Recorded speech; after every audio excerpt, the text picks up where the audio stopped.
Cette série se fout clairement de notre gueule.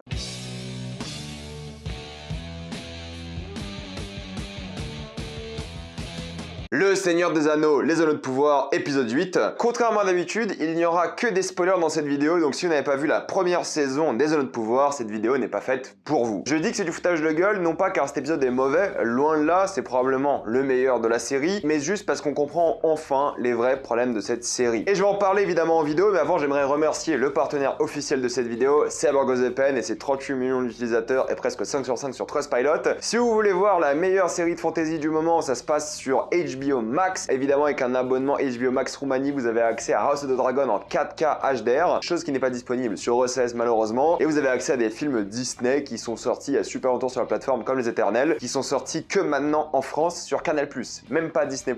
En plus de ça, vous serez en bien plus grande sécurité avec un VPN, que ce soit à l'université, à la bibliothèque, à l'hôtel. N'hésitez pas à l'utiliser. Vous pouvez partager un compte avec 7 personnes différentes et évidemment, c'est disponible sur tous vos appareils préférés. En plus de ça, tout le monde peut l'utiliser en quelques clics. C'est fait. Vous êtes remboursé ou satisfait sous 45 jours et vous avez une assistance technique en français 24h7. Utilisez le lien dans la description et dans le commentaire épinglé afin de vous abonner à CyberGoThePen et bénéficier de 4 mois gratuits plus 85% de réduction. Foncez sur l'offre. Comme d'habitude, un petit retour sur ce que vous avez dit sur l'épisode 7. Vous avez été nombreux à être déçus par cet épisode et je vous comprends. Avec un épisode 6 fort sympathique, on retombe avec un épisode 7 qui était beaucoup moins bien et ça c'est clairement décevant. Et là on est face à l'épisode 8, clairement le meilleur de la série, mais j'ai quelques problèmes avec, non pas l'épisode en soi, mais la saison. Et il y aura une critique de la saison en intégralité la semaine prochaine j'imagine, parce qu'il faut quand même que je réfléchisse un petit peu à ce que je vais dire. Mais là pour moi ça retombe un peu dans le même travers, mais cette fois-ci en racontant une histoire. Enfin, après 8 épisodes, il fallait évidemment que ça commence un jour. Cette fois-ci je trouve qu'au moins les acteurs se sont un peu plus donnés que d'habitude. J'ai encore du mal à Galadriel qui est très mono-expressive et qui même sur les révélations les plus choquantes ne réagit pas plus que ça. Là où tu vois que Halbrand cette fois-ci il a incarné une sorte de charisme et de confiance en lui, pour des raisons logiques, on en parlera après. Moi la personne qui m'a beaucoup plu c'est l'étranger qui parle enfin et qui a une certaine douceur dans son jeu d'acteur que j'aime beaucoup. Les autres ça reste assez basique mine de rien et je trouve que la série ne laisse pas l'opportunité aux acteurs d'être bien présents et de montrer leur talent, ce qui est assez décevant je trouve, parce que c'est souvent les acteurs qui portent une série, surtout comme ça, mais ils n'ont malheureusement pas l'opportunité d'exprimer leur talent dans cette série. J'aime bien aussi les dialogues de cet épisode là parce qu'ils sont bien plus touchants que d'habitude je trouve. Il y a encore une fois cette fausse philosophie et ces phrases un peu cucu ringardes mais qui représentent pour moi un peu le Seigneur des Anneaux et qui marchent plutôt bien. Il y a enfin l'enjeu dans des répliques comme Halbrand qui dit à Celebrimbor "It's a gift", c'est un cadeau qu'il lui fait. Alors là quand t'entends ça tu dis ok là il y a une douille sur la marchandise et cette scène là on en parlera peut-être après, mais le fait que Celebrimbor, le plus grand forgeron peut-être de l'histoire, ait besoin des conseils d'un gars comme Halbrand, même si c'est pas vraiment Halbrand on l'a compris, pour un conseil ultra basique, je trouve que c'est un peu ridicule. Il y a plein de choses qui sont ultra ridicules dans cet épisode là et dans cette série, mais bon bref, à la limite pourquoi pas, ça me dérange personnellement pas plus que ça, mais je peux comprendre pourquoi des gens puissent être énervés par ça. Mais oui, j'aime bien les petites citations comme par exemple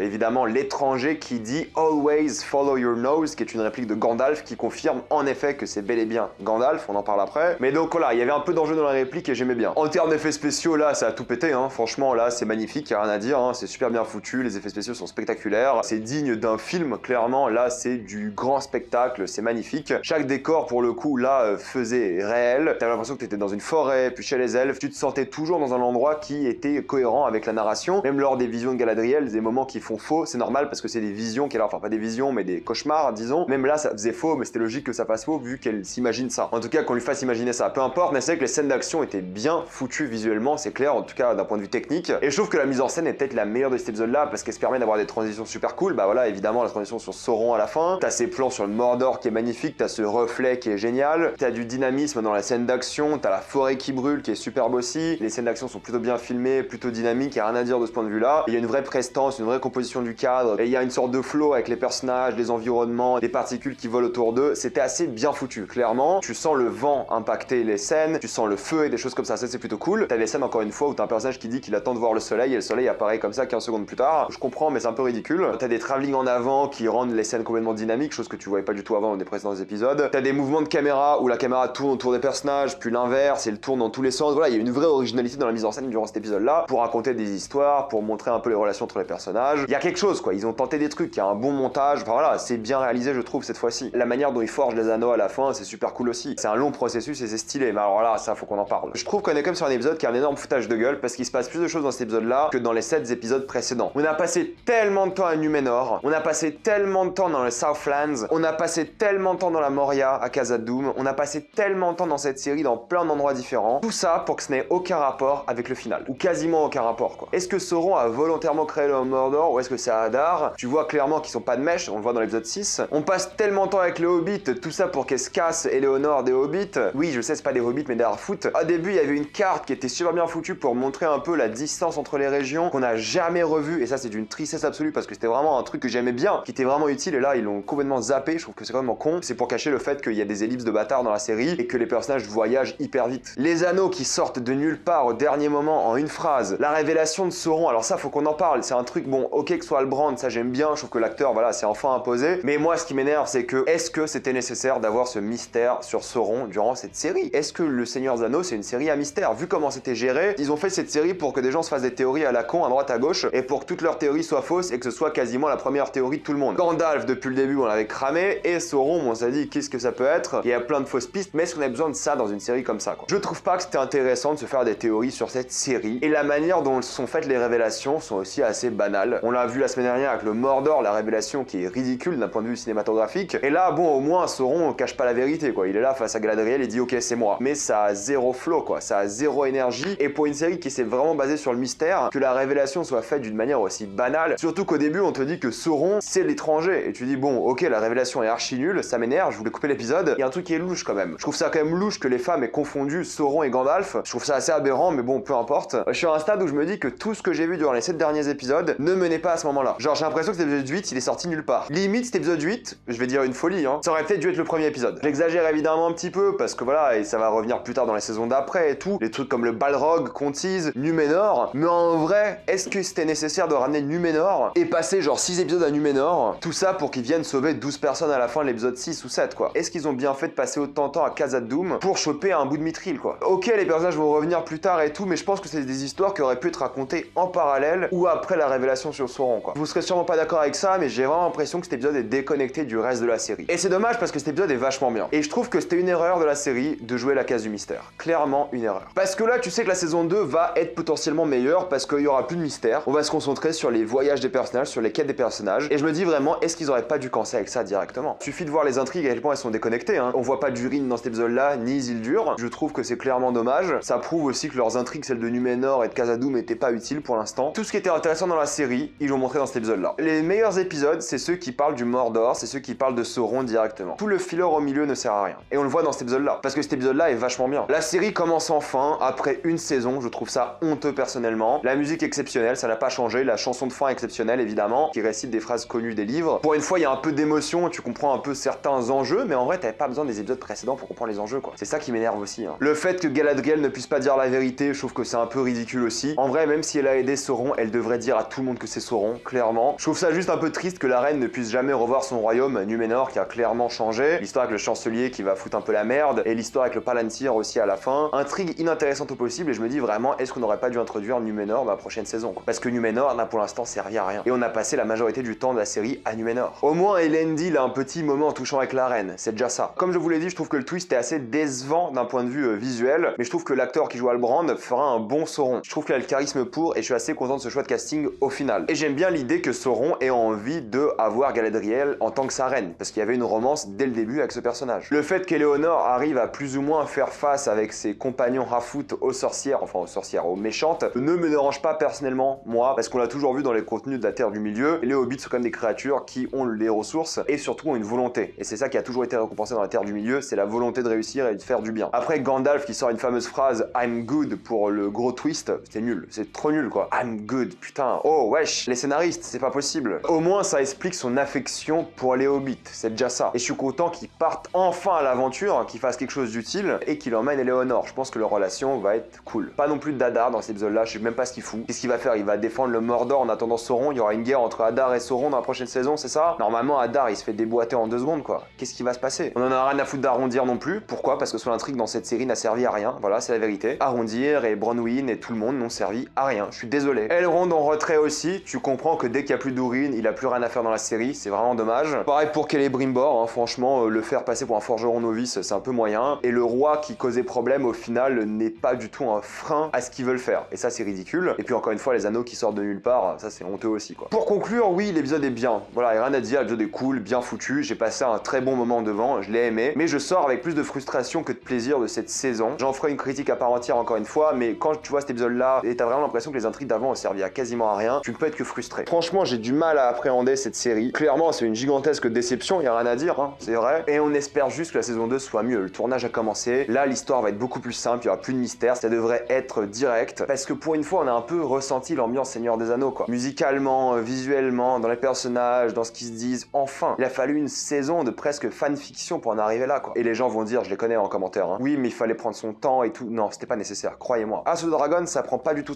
son temps, il y a des ellipses tout le temps, et ça avance tout le temps, non-stop, quoi. L'intrigue avance. Là, l'intrigue a stagné pendant des épisodes et des épisodes. Tout ça pour arriver à une fin qui est quasiment déconnectée de toutes les intrigues. C'est affolant comme saison, vraiment. Je sais que vous allez être beaucoup à adorer, mais franchement, ne laissez pas cet épisode-là influencer votre appréciation de la série, parce que la série était loin d'être excellente. On en parlera plus tard. Bref, je vais m'arrêter là. Mettez-moi dans les commentaires ce que vous avez pensé de ce très bon épisode 8, d'après moi. L'avez-vous adoré ou détesté dans les commentaires? Gardez la discussion pour la saison dans la prochaine vidéo. Comme d'habitude, pensez à vous abonner à la chaîne pour plus de vidéos. Mettez un j'aime, ça aide beaucoup la chaîne. Suivez-moi sur tous mes réseaux, et avant de quitter cette vidéo, pensez à utiliser le lien dans la description, dans le commentaire épinglé, afin de vous abonner à CyberGhostVPN et débloquer toutes les plateformes de streaming que vous voulez et tout le contenu que vous voulez en toute sécurité. Tout ça pour 1,84€ par mois plus 4 mois gratuits. Foncez sur l'offre, et moi je vous dis à la prochaine fois. Salut à tous.